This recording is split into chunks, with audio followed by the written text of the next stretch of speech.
Shalom Bapak Ibu yang terkasih dalam Tuhan, salam sejahtera. Kita berjumpa lagi, puji Tuhan saudara, berkat kebaikan Tuhan dan perlindungan Tuhan yang sempurna. Saya selalu berharap Bapak Ibu baik-baik saja, karena Tuhan kita adalah Tuhan yang setia. Saudara, hari ini tema kita adalah penyebab ketidakyakinan bahwa Tuhan beserta dengan kita. Jadi tema khotbah saya adalah penyebab ketidakyakinan bahwa Tuhan beserta dengan kita. Sebelum saya berkhotbah lebih mendalam, kita berdoa terlebih dahulu. Terpujilah namamu Bapa Surgawi, Allah yang kami sembah, yang setia di dalam nama Yesus Tuhan, yang selalu menyertai kami. Kami mengucap syukur Tuhan jikalau hari ini kembali untuk mendengar firman-Mu, dikuatkan oleh firman-Mu, dipulihkan oleh firman-Mu. Karena firman-Mu adalah pelita bagi kaki kami dan terang bagi jalan kami. Sertai pemberitaan firman-Mu ini ya Tuhan, jamah setiap hati yang berduka, setiap hati yang lemah oleh kekuatan hikmat dari Roh Kudus Tuhan. Terima kasih Bapa, terpuji-pujilah nama Tuhan. Di dalam nama Tuhan Yesus kami berdoa dan mengucap syukur. Haleluya. Amin. Puji Tuhan Bapak Ibu. Tema hari ini adalah penyebab ketidakyakinan bahwa Tuhan beserta dengan kita. Saudara, mengapa demikian kondisi yang ada? Yang saya pelajari penyebabnya adalah di jiwanya Bapak Ibu. Jadi ada istilahnya, jiwa yang dirundung malang akan melahirkan kekecewaan dan keputusasaan. Jadi semuanya itu adalah faktornya di jiwa. Jiwa itu adalah yang berhubungan dengan dunia luar, dengan tubuh, dengan roh. Nah, kita harus memperhatikan dalam sisi jiwa kita ini, Bapak Ibu. Jangan sampai mengalami dissociative disorders, artinya adalah kehilangan orientasi hidup, kehilangan semacam keputusasaan, saudaraku, dan pada akhirnya akan berakibat fatal bagi kehidupan kita. Ini penting untuk kita menyadari bagi setiap kita yang katanya sebagai orang beriman. Iya kan saudaraku? Dan juga kita harus percaya bahwa Allah kita adalah Allah Immanuel yang tidak pernah meninggalkan kita. Saudara, yang pertama penyebab ketidakyakinan bahwa Tuhan beserta dengan kita adalah adanya perundungan jiwa. Adanya perundungan jiwa. Jiwa yang dirundung malang akan menghasilkan keputusasaan atau kekecewaan. Dia akan menyendiri, dia akan antipati terhadap hal apapun. Karena tekanan batin, tekanan jiwa itu terlalu berat dideritanya. Untuk itu Bapak Ibu, pada akhirnya saudaraku, dia tidak mempercayai nilai Tuhan. Tidak mempercayai kesetiaan Tuhan. Dan tidak mempercayai kuasa Tuhan, dan bisa jadi bisa mengalami kemurtatan atau penyimpangan iman. Kita lihat saudaraku pada Hakim-Hakim 6 ayat 11 sampai 28, adanya perundungan jiwa. Jiwa yang dirundung malang. Kita lihat saudaraku Hakim-Hakim pasal 6 ayat 11 sampai 28. Kemudian datanglah malaikat Tuhan dan duduk di bawah pohon terbantin di Ofra, kepunyaan Yoas, orang Abiezer itu. Sedang Gideon anaknya mengirik gandum dalam tempat pemerasan anggur agar tersembunyi bagi orang Midian. Malaikat Tuhan menampakkan diri kepadanya dan berfirman kepadanya demikian, Tuhan menyertai engkau, ya pahlawan yang gagah berani. Jawab Gideon kepadanya, Tuanku, jika Tuhan menyertai kami, mengapa semuanya ini menimpa kami? Di manakah segala perbuatan-perbuatan yang ajaib yang diceritakan oleh nenek moyang kami kepada kami, ketika mereka berkata, bukankah Tuhan telah menuntun kita keluar dari Mesir? Tetapi sekarang Tuhan membuang kami dan menyerahkan kami ke dalam cengkeraman orang Midian. Lalu berpalinglah Tuhan kepadanya dan berfirman, pergilah dengan kekuatanmu ini dan selamatkanlah orang Israel dari cengkeraman orang Midian. Bukankah aku mengutus engkau? Tetapi jawabnya kepadanya, "Ah Tuhanku, dengan apakah akan kuselamatkan orang Israel? Ketahuilah kaumku adalah yang paling kecil di antara suku Manase, dan aku pun seorang yang paling muda di antara kaum keluargaku." Berfirmanlah Tuhan kepadanya, "Tetapi akulah yang menyertai engkau, sebab itu engkau akan memukul kala orang Midian itu sampai habis." Maka jawabnya kepadanya, "Jika sekiranya aku mendapat kasih karunia di matamu, maka berikanlah kepadaku tanda bahwa engkau sendirilah yang berfirman kepadaku. Janganlah kiranya pergi dari sini sampai aku datang kepadamu membawa persembahanku dan meletakkannya di hadapanmu. Firman-Nya, aku akan tinggal sampai engkau kembali." Masuklah Gideon ke dalam lalu mengolah seekor anak kambing dan roti yang tidak beragi dari sefa tepung. Ditaruhnya daging itu ke dalam bakul dan kuahnya ke dalam periuk. Dibawanya itu kepadanya ke bawah pohon terbantin, lalu disuguhkannya. Berfirmanlah malaikat Allah kepadanya, "Ambillah daging dan roti yang tidak beragi itu, letakkanlah ke atas batu itu dan curahkanlah kuahnya." Maka diperbuatnya demikian. Dan malaikat Tuhan mengulurkan tongkat yang ada di tangannya, dengan ujungnya disinggungnya daging dan roti itu, maka timbullah api dari batu itu dan memakan habis daging dan roti itu. Kemudian hilanglah malaikat Tuhan dari pandangannya. Maka taulah Gideon bahwa itulah malaikat Tuhan. Lalu katanya, "Celakalah aku, Tuhanku Allah, sebab memang telah kulihat malaikat Tuhan dengan berhadapan muka." Tetapi berfirmanlah Tuhan kepadanya, "Selamatlah engkau, jangan takut, engkau tidak akan mati." Lalu Gideon mendirikan mezbah di sana bagi Tuhan dan menamainya Tuhan itu keselamatan. Mezbah itu masih ada sampai sekarang di Ofra, kota orang Abiezer. Pada malam itu juga Tuhan berfirman kepadanya, "Ambillah seekor lembu jantan kepunyaan ayahmu, yakni lembu jantan yang kedua, berumur 7 tahun, runtuhkanlah mezbah Baal kepunyaan ayahmu dan tebanglah tiang berhala yang di dekatnya. Kemudian dirikanlah mezbah bagi Tuhan Allahmu di atas kubu pertahanan ini dengan disusun baik. Lalu ambillah lembu jantan yang kedua dan persembahkanlah korban bakaran dengan kayu tiang berhala yang akan kau tebang itu." Kemudian Gideon membawa 10 orang hambanya dan diperbuatnyalah seperti yang difirmankan Tuhan kepadanya. Tetapi karena ia takut kepada kaum keluarganya dan kepada orang-orang kota itu untuk melakukan hal itu pada waktu siang, maka dilakukannya pada waktu malam. Ketika orang-orang itu bangun pagi-pagi, tampaklah telah dirobohkannya mezbah Baal itu, telah ditebang tiang berhala yang di dekatnya, dan telah dikorbankannya lembu jantan yang kedua di atas mezbah yang didirikan itu. Bapak Ibu, sengaja saya baca firman Tuhan ini panjang lebar supaya kita mengerti perikopnya. Gideon, saudaraku, dalam tekanan berat karena tekanan bangsa Midian kepada suku Israel, kepada bangsa Israel. Dan kemudian dia dikunjungi oleh Tuhan. Lihat reaksi Gideon. Ya kan, dia tidak yakin bahwa Tuhan beserta dengan dia karena dia sedang galau, Bapak Ibu, sedang dirundung duka. Sedang lemah jiwanya, saudara. Iya kan? Sampai-sampai dia sepertinya agak cerewet begitu, agak sedikit ngeyel bahwa apakah ini Tuhan, apakah benar ini Tuhan. Karena jiwanya goncang, Bapak Ibu. Jiwanya ketakutan atas musuhnya, saudaraku.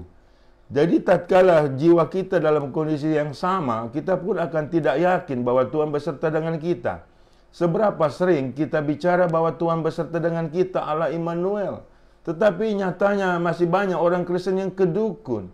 Itu jiwanya sebetulnya sedang sakit. Jiwanya sedang dirundung malang, sedang dalam kekecewaan. Ini tidak boleh terjadi bagi setiap kita. Bahwa Allah beserta kita itu benar, dan bahwa Allah itu setia itu benar, sungguh benar, Bapak Ibu.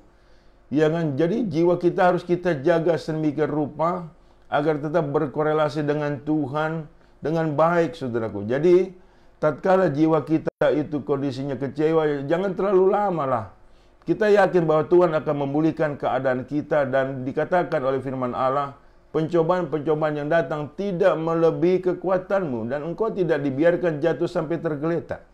Jikalau Bapak Ibu adalah bagian dari jiwa-jiwa yang merana, jiwa-jiwa yang kecewa, jiwa-jiwa yang lemah, jiwa-jiwa yang putus asa, bangkitkan imanmu bahwa Tuhan beserta dengan kita itu benar, bahwa Tuhan beserta dengan Bapak Ibu itu benar adanya. Kita harus percaya dengan itu, kita harus meyakini dengan itu. Dan kecenderungan juga pada saat jiwa kita sedang berduka, sedang dirundung duka, kecenderungan kita mencari berhala, Bapak Ibu. Yang seringkali hal itu yang terjadi kondisinya, menyembah berhala, percaya ramalan, percaya hongsi segala macamnya, percaya tahayul. Itu kan jadi kacau, Bapak Ibu. Iya kan? Jadi akhirnya mendukakan hati Tuhan sebetulnya. Dan kemudian Gideon mengadakan perhitungan, jika engkau itu benar Tuhan, aku akan membawa mezbah bakaran. Karena pada saat itu ciri khas bangsa Israel mengundang Tuhan, untuk Tuhan berkenan seperti itu.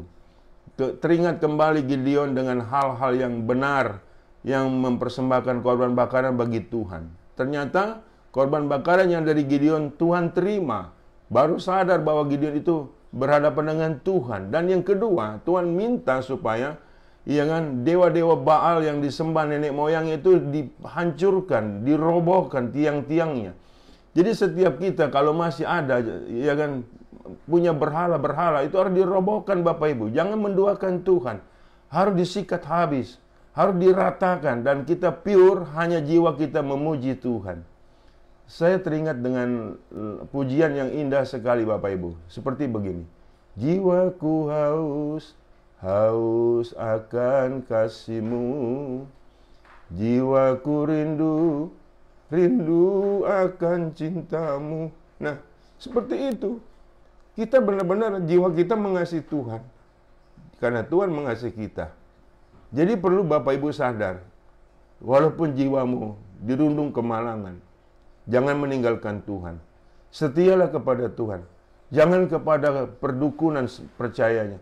Percaya kepada Tuhan kita Yesus Kristus, Bapak Ibu, yang adalah Tuhan yang setia, yang sudah mengorbankan dirinya untuk menembus dosa-dosa kita. Jadi setiap kita memang ada tekanan. Namanya hidup ada masalah, Bapak Ibu. Tidak ada orang hidup tidak ada masalah. Seberat apapun penderitaanmu, seberat apapun penyakitmu, tetap harus kuat. Katakan kepada jiwamu, hai jiwaku, pujilah Tuhan. Hai jiwaku, pujilah namanya yang kudus, yang luar biasa. Amin, saudaraku. Jadi dari sini kemudian Gideon, saudaraku, mulai tampil. Karena Tuhan berjanji dan Tuhan menyertai dengan kuasa yang begitu luar biasa. Dan bangsa Midian diratakan sesuai dengan janji Allah. Dan Gideon, walaupun dia awalnya tidak yakin, karena dia adalah suku yang paling kecil, dan juga anak yang paling bungsu, Bapak Ibu. Tetapi jikalau Tuhan di pihak kita, siapa lawan kita? Amin, saudaraku. Jangan engkau punya jiwa merana. Jiwa kita harus kuat di dalam Tuhan. Karena Tuhan adalah kekuatan jiwa kita di dalam Yesus Kristus. Ada amin, Bapak Ibu. Tanggalkan Baalmu, tanggalkan berhalamu, tanggalkan jimat-jimatmu, tanggalkan opo-opomu. Engkau harus tetap setia, karena ingat baik, Yesus adalah Allah yang setia. Yang kedua, saudaraku. Yang kedua, saudara, peremehan jiwa. Adanya peremehan jiwa. Jiwa yang diremehkan, kecenderungan inferior, kecenderungan minder, kecenderungan tidak percaya diri, kecenderungan mengecilkan dirinya sendiri. Padahal kita adalah anak Tuhan. Padahal kita adalah umat kepunyaan Tuhan, imamat yang rajani.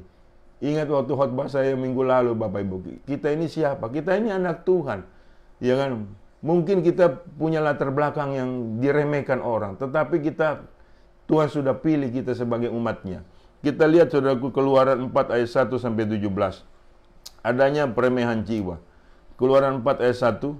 Lalu sahut Musa, bagaimana jika mereka tidak percaya kepadaku dan tidak mendengarkan perkataanku, melainkan berkata, Tuhan tidak menampakkan diri kepadamu.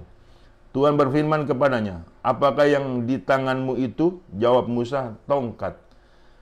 Firman Tuhan, lemparkanlah itu ke tanah, dan Ketika dilemparkannya ke tanah, maka tongkat itu menjadi ular, sehingga Musa lari meninggalkannya. Tetapi firman Tuhan kepada Musa, ulurkanlah tanganmu dan peganglah ekornya. Musa mengulurkan ekornya, Musa dan peganglah ekornya. Musa mengulurkan tangannya, ditangkapnya ular itu, lalu menjadi tongkat di tangannya. Supaya mereka percaya bahwa Tuhan, Allah nenek moyang mereka, Allah Abraham, Allah Ishak dan Allah Yakub, telah menampakkan diri kepadamu. Lagi firman Tuhan kepadanya, masukkanlah tanganmu ke dalam bajumu. Dimasukkannya tangannya ke dalam bajunya, dan setelah ditariknya keluar, maka tangannya kena kusta putih seperti salju. Sesudah itu firman-Nya, masukkanlah tanganmu kembali ke dalam bajumu. Musa memasukkan tangannya kembali ke dalam bajunya, dan setelah ditariknya keluar, maka tangan itu pulih kembali seperti seluruh badannya. Jika mereka tidak percaya kepadamu dan tidak mengindahkan tanda mujizat yang pertama, maka mereka akan percaya kepada tanda mujizat yang kedua. Dan jika mereka tidak percaya kepada kedua tanda mujizat ini dan tidak mendengarkan perkataanmu, maka engkau harus mengambil air dari sungai Nil dan harus kau curahkan di tanah yang kering. Lalu air yang kau ambil itu akan menjadi darah di tanah yang kering itu. Lalu kata Musa kepada Tuhan, Tuhan, aku ini tidak pandai bicara, dahulu pun tidak, dan sejak engkau berfirman kepada hamba-Mu pun tidak, sebab aku berat mulut dan berat lidah. Tetapi Tuhan berfirman kepadanya, siapakah yang membuat lidah manusia? Siapakah yang membuat orang bisu atau tuli, membuat orang melihat dan orang buta atau buta? Bukankah aku yakni Tuhan? Oleh sebab itu pergilah, aku akan menyertai lidahmu dan mengajar engkau apa yang harus kau katakan. Tetapi Musa berkata, Tuhan, utuslah kiranya siapa saja yang patut kau utus. Maka bangkitlah murka Tuhan terhadap Musa, dan ia berfirman, bukankah di situ Harun orang Lewi itu kakakmu? Aku tahu bahwa ia pandai bicara. Lagi pula ia telah berangkat menjumpai engkau, dan apabila ia melihat engkau, ia akan bersukacita dalam hatinya. Maka engkau harus berbicara kepadanya dan menaruh perkataan itu ke dalam mulutnya.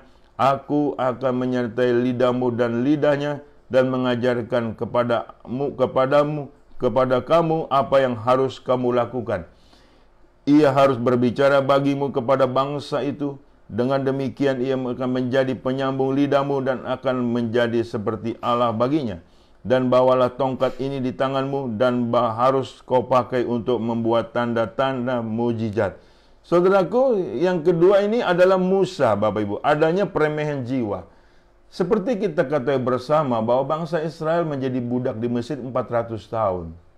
Dan Tuhan mengutus Musa untuk memimpin bangsa Israel keluar dari Mesir. Bisa dibayangkan Bapak Ibu beratnya tugas Musa. Sudah barang tentu Musa dalam kondisi tekanan-tekanan hidup yang jiwanya diremehkan. Saudaraku, berat memimpin bangsa Israel. Ya kan, makanya dia punya jiwa inferior. Jadi dia tidak yakin, tidak berani Bapak Ibu menghadapi hal-hal yang bangsa Israel yang terkenal tegar tengkuk, apalagi menghadapi Firaun.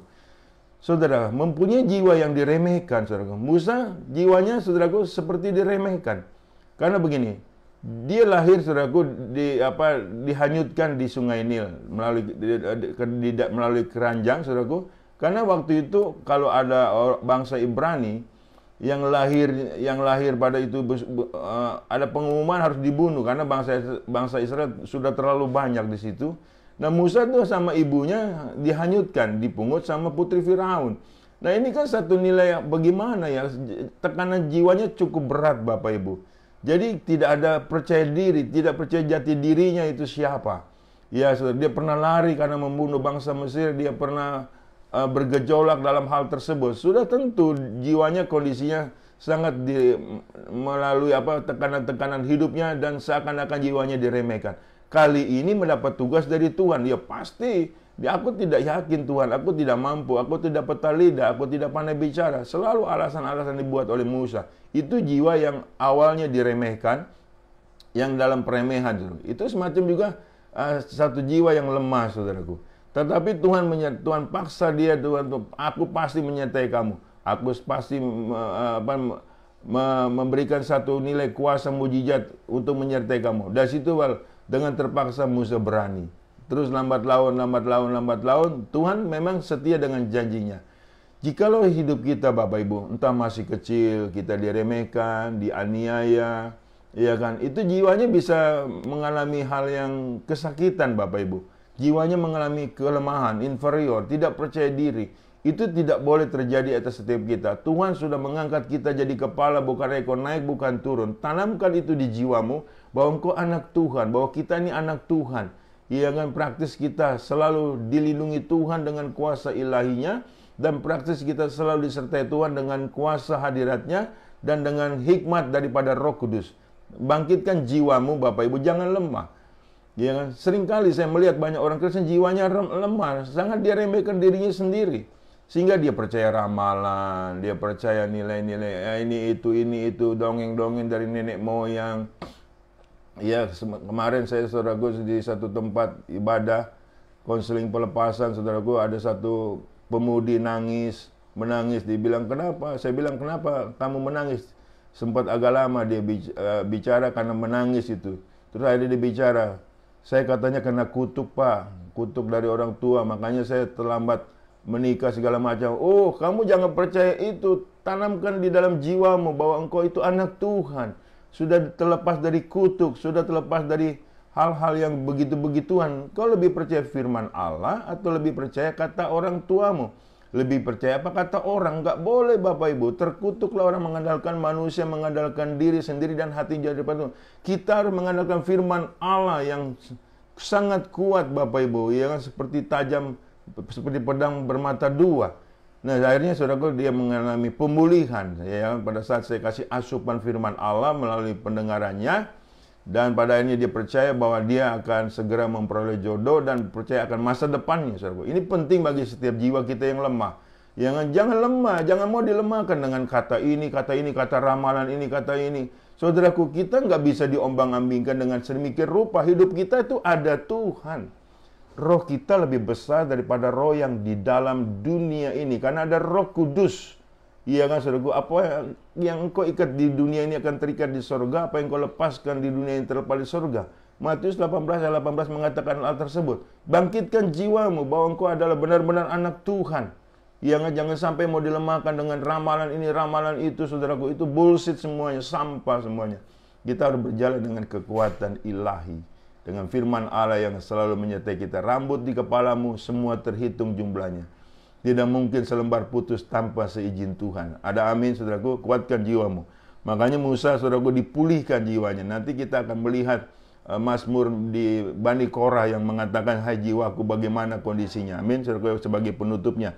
Kemudian yang ketiga, saudaraku. Hanya 3 saja yang kita bicara mengenai orang tidak yakin disertai dengan Tuhan, saudaraku. Adanya pesakitan jiwa. Adanya pesakitan jiwa di Lukas 24. Ayat 13 sampai 33.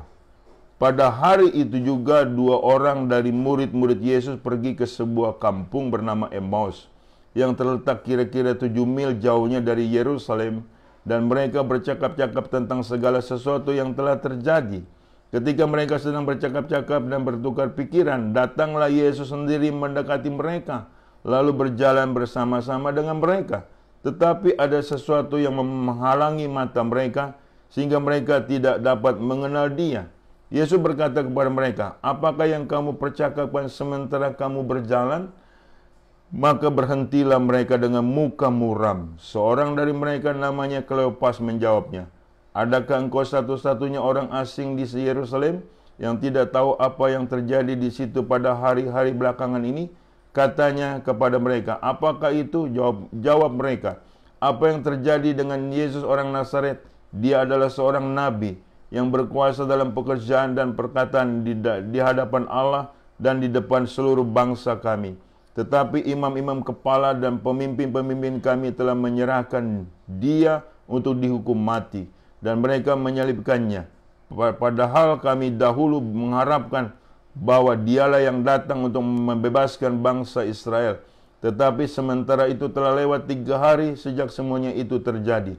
Tetapi beberapa perempuan dari kalangan kami telah mengejutkan kami Pagi-pagi buta mereka telah pergi ke kubur dan tidak menemukan mayatnya. Lalu mereka datang dengan berita bahwa telah kelihatan kepada mereka malaikat-malaikat yang mengatakan bahwa ia hidup, dan beberapa teman kami telah pergi ke kubur itu dan mendapati bahwa memang benar ia yang dikatakan perempuan-perempuan itu, tetapi dia tidak mereka lihat. Lalu ia berkata kepada mereka, "Hai kamu orang bodoh, betapa lambannya hatimu sehingga kamu tidak percaya segala sesuatu yang telah dikatakan para nabi. Bukankah Mesias harus menderita semuanya itu untuk masuk ke dalam kemuliaannya?" Lalu ia menjelaskan kepada mereka apa yang tertulis tentang dia dalam seluruh kitab suci, mulai dari kitab-kitab nabi, kitab-kitab Musa dan segala kitab-kitab nabi-nabi. Mereka mendekati kampung yang mereka tuju, lalu ia berbuat seolah-olah hendak meneruskan perjalanannya. Tetapi mereka sangat mendesak, katanya, "Tinggallah bersama-sama dengan kami, sebab hari telah menjelang malam dan matahari hampir terbenam." Lalu masuklah ia untuk tinggal bersama-sama dengan mereka. Waktu ia duduk makan dengan mereka, ia mengambil roti, mengucap berkat, lalu memecah-mecahkannya dan memberikannya kepada mereka. Ketika itu terbukalah mata mereka dan mereka pun mengenal dia. Tetapi ia lenyap dari tengah-tengah mereka. Kata mereka seorang kepada yang lain, "Bukankah hati kita berkobar-kobar ketika ia berbicara tentang kita dengan kita di tengah jalan dan ketika ia menerangkan kitab suci kepada kita?" Lalu bangunlah mereka dan terus kembali ke Yerusalem. Bapak Ibu yang terkasih dalam Tuhan, yang ketiga adalah mengalami kesakitan jiwa. Pesakitan jiwa yang dialami oleh Kleopas dan temannya ini. Orang yang mengalami pesakitan jiwa, tekanan hidup yang berat karena dalam kondisi ditekan oleh bangsa Romawi, saudara, itu kondisinya, iya kan, mudah sekali putus asa dan tidak mudah masuk dalam pengajaran-pengajaran kebenaran yang sudah mereka terima. Mereka semua seperti pupus dalam hal-hal keyakinan mereka, Bapak Ibu. Mereka bermuka muram, padahal yang bicara sama mereka itu Yesus yang baru bangkit, saudara. Mereka nggak mengenali karena ada halangan mata hati mereka, yaitu pesakitan jiwa. Saudaraku, banyak orang Kristen sedemikian rupa keadaannya. Jadi apa-apa yang dia terima, firman Allah melalui khotbah, melalui pembacaan firman Allah, itu seperti nol kembali, seperti kosong, Bapak Ibu. Ya kan, pada akhirnya saudaraku jiwanya lemah. Jiwanya, saudaraku, kecewa, saudaraku. Nah, ini namanya pesakitan jiwa. Jiwa yang sedang sakit. Jiwa yang dalam tekanan hidup. Nah, kita nggak boleh seperti itu. Padahal mereka bilang bahwa banyak perempuan-perempuan yang dikubur itu, ke kubur itu, ia akan mengatakan dia telah bangkit. Dia telah melihat. Tapi tetap aja Kleopas dan temannya ini pulang kampung. Kecewa, padahal Tuhan sudah berfirman, "Jangan sampai engkau meninggalkan Yerusalem dulu sebelum ada izin," saudaraku, dari Tuhan. Tetapi mereka hendak pusing, Bapak Ibu. Jadi selama 3,5 tahun mengikut Yesus, apa yang didapat? Mereka campakkan itu semuanya. Makanya Yesus kecewa dengan mereka. Kata Yesus apa? "Kau bodoh ini. Bodoh ini bukan bodoh stupid, Bapak. Ini bodoh foolish. Sangat bodoh sekali, Bapak Ibu." Jadi saudaraku, istilahnya kalau bahasa Jawanya dablak gitu loh, bebal. Banyak orang Kristen semacam ini, Bapak Ibu, yang tahunan menjadi Kristen, tahunan beribadah, yang saudara, bahkan ada yang sekolah Alkitab segala macam. Tetapi pada saat jiwanya sakit, jiwanya kecewa, putus asa, saudaraku, apa-apa yang diajarkan selama ini nggak nyambung. Dan pada akhirnya saudaraku kecewa dan pada akhirnya meninggalkan Tuhan. Nah, ini kan satu nilai kerugian besar bagi kerohanian mereka. Makanya setiap kita harus percaya bahwa Tuhan itu selalu setia. Yang jikalau jiwamu sakit, jiwamu lemah, jiwamu menderita, ya kan saudara, kesembuhannya adalah percaya kembali kepada Tuhan dan berharap kepada Tuhan, tidak pernah dikecewakan, Bapak Ibu. Jangan sampai kita menjadi percuma menjadi orang Kristen. Iya kan saudara, kita harus tetap setia sampai selama-lamanya. Walaupun tubuhku lemah, tapi rohku tetap kuat. Itu yang dikatakan Paulus melalui firman Allah. Amin, saudaraku. Tuhan kita adalah Tuhan yang setia. Sebagai penutup, saudaraku, saya bacakan di Mazmur, di kitab Mazmur, Mazmur pasal 42 ayat 1-11. Untuk pemimpin biduan, nyanyian pengajaran Bani Korah. Seperti rusa yang merindukan sungai yang berair, Demikianlah jiwaku merindukan Engkau, ya Allah. Jiwaku haus kepada Allah yang hidup. Bilakah aku boleh datang melihat Allah? Air mataku menjadi makananku siang dan malam. Karena sepanjang hari orang berkata kepadaku, di mana Allahmu? Inilah yang hendak ku ingat, sementara jiwaku gundah gulana. Bagaimana aku berjalan maju dalam kepadatan manusia, mendahului mereka melangkah ke rumah Allah, dengan suara sorak-sorai dan nyanyian syukur, dalam keramaian orang-orang yang mengadakan perayaan. Mengapa engkau tertekan, hai jiwaku, dan gelisah di dalam diriku?